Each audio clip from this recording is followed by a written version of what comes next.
नमस्कार, मैं हूं पारुल यादव और आप देख रहे हैं कृषि जागरण पावर्ड बाय स्टिल इंडिया। केंद्रीय वित्त मंत्री निर्मला सीतारमण ने आज संसद में वित्त वर्ष 2025 से 26 के लिए बजट पेश कर दिया है। ये लगातार उनका 8वां बजट है जिसमें उन्होंने हर जरूरी सेक्टर को लेकर कई बड़े ऐलान किए हैं।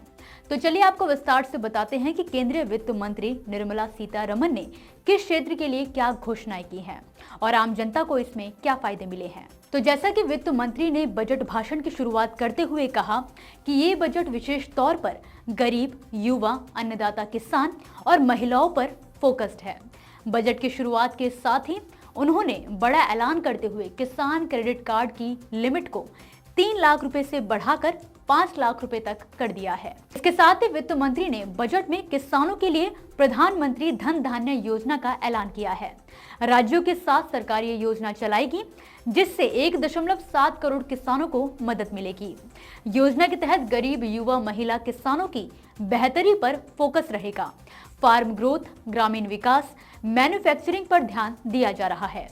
साथ ही फाइनेंशियल सेक्टर की रिफॉर्म पर ध्यान दिया जाएगा। 100 जिलों में धन धान्य योजना की शुरुआत हो रही है। वित्त मंत्री निर्मला सीतारमण ने कहा कि हम चाहते हैं कि एमएसएमई सेक्टर विकास करे।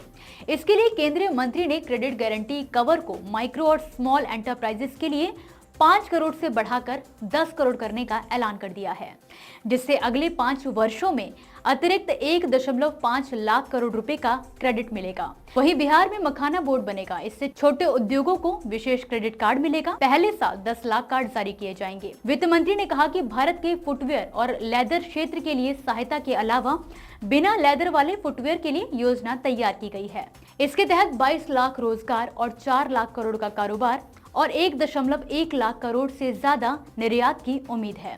इसके अलावा इंडिया पोस्ट को एक बड़े सार्वजनिक लॉजिस्टिक संगठन में तब्दील किया जाएगा। सीतारमण ने अपने ऐलान में कहा कि आईआईटी की कैपेसिटी बड़ी है। 5 आईआईटी में एडिशनल इंफ्रास्ट्रक्चर बनाया जाएगा।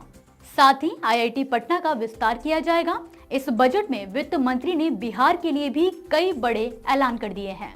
उन्होंने कहा कि राज्य की भविष्य की जरूरतों को पूरा करने के लिए बिहार में ग्रीनफील्ड हवाई अड्डों की सुविधा प्रदान की जाएगी। ये पटना हाईवे अड्डे की क्षमता के विस्तार के अतिरिक्त होंगे। मिथिलांचल में पश्चिमी लागत नहर परियोजना भी इसमें शामिल है। वित्त मंत्री निर्मला सीतारमण ने कहा कि सरकार के 10,000 करोड़ रुपए के योगदान से स्टार्टअप्स के लिए फंड की व्यवस्था की जाएगी। और तो और सरकार पहली बार 5 लाख महिलाओं, एससी और एसटी उद्यमियों के लिए 2 करोड़ का ऋण देगी। वित्त मंत्री ने कहा कि 36 जीवन रक्षक दवाओं पर पूरी तरह से ड्यूटी टैक्स खत्म कर दिया जाएगा।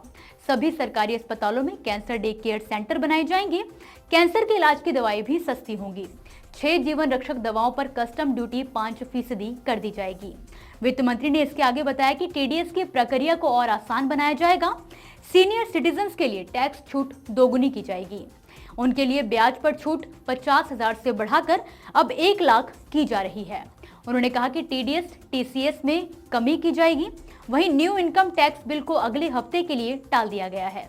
मंत्री ने इसके बारे में कहा कि इनडायरेक्ट टैक्स रिफॉर्म को बाद में बताया जाएगा। बात करें बजट में सबसे बड़े ऐलान की, तो अब 12 लाख तक की सालाना कमाई करने वालों को कोई टैक्स नहीं देना होगा। ये बदलाव न्यू टैक्स व्यवस्था के तहत किए गए हैं। इससे पहले 7 लाख की कमाई पर कोई टैक्स नहीं देना था। स्टैंडर्ड डिडक्शन को 75,000 रुपए ही रखा गया है।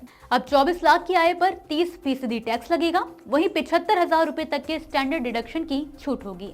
साथ ही 15 से 20 लाख की आय पर 20% का टैक्स लगाया जाएगा। वहीं 8 से 10 लाख की आय पर 10% आयकर होगा। बजट भाषण के दौरान वित्त मंत्री ने कहा कि सरकार ने 7 टैरिफ रेट को हटाने का फैसला किया है। इसके बाद 8 टैरिफ रेट ही रह जाएंगे। तो फिलहाल के लिए इस खबर में बस इतना ही। आप मुझे दीजिए इजाजत और देखते रहिए कृषि जागरण। नमस्कार।